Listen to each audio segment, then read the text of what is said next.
Hi, my name is Dan, and I'm a soundware engineer at the Young Chang R&D Institute here in Massachusetts. I'm here to give you some quick tips on how to use the new step sequencer in the Kurzweil Forte series. Here's how to begin. Select the program and press the ARP soft button to enter the arpeggio editor.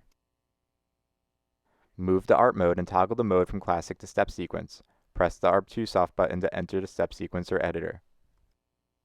You'll notice 3 default steps. To start from a blank slate, remove these steps. Add the first step and switch the arpeggiator on.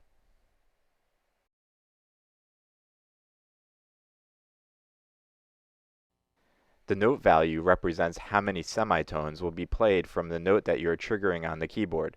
This means that 0 will play the actual note that you are triggering. I'm currently holding C4 on the keyboard, and that is the note that you'll hear.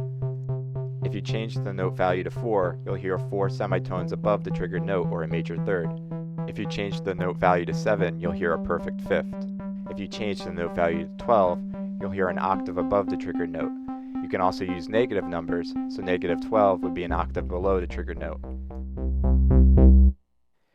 If you don't know the number of semitones in an interval, you could just count the notes starting from the note after the trigger note to find out the step number.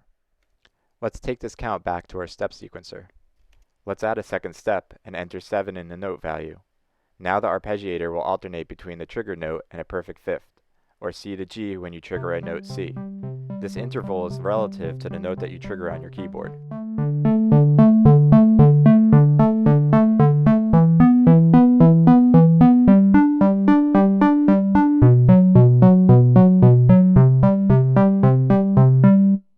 Here's what the other parameters on this page do. Velo is the added or reduced velocity for a step. 127 is the highest velocity, negative values are lower velocities, and none is a silent note or a rest. Dura is the length a note is held. 100 is the full duration, and 0 has a quick decay. Beat is the time value for a step.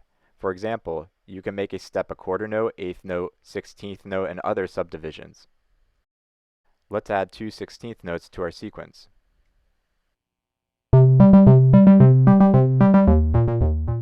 Cool. Now let's make a more complicated sequence. I'm removing the 16th notes and adding a full measure of 8th notes in 4/4 time. As you can see, it's easy to make a strong downbeat sequence using the same beat value for all of your steps. But how about creating a dotted rhythm like the one in this example? To achieve this, we'll need to use a 16th rest to fill the dotted space. I'm using a none velocity to create a rest and then adding a 16th note to step 3. Because I turned a step into a rest, I need to add an 8th note to the end of the sequence.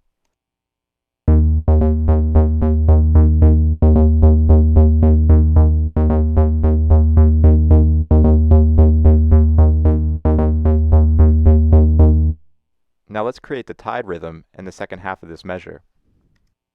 Again, we'll use a rest to fill the space of a dotted note.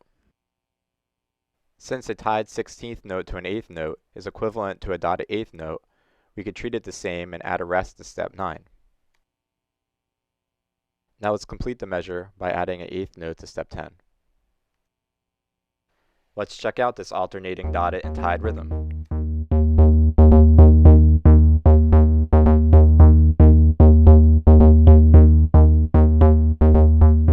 Let's add some velocity variation by adding accents to the first 2 notes.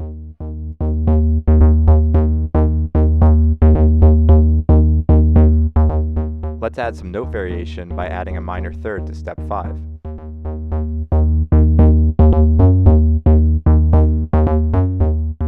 This is coming along. Now let's add an octave shift to step 4.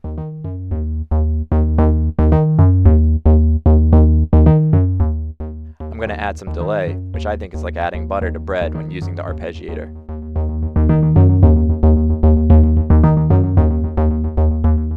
Nice. Now let's modulate the filter with slider A.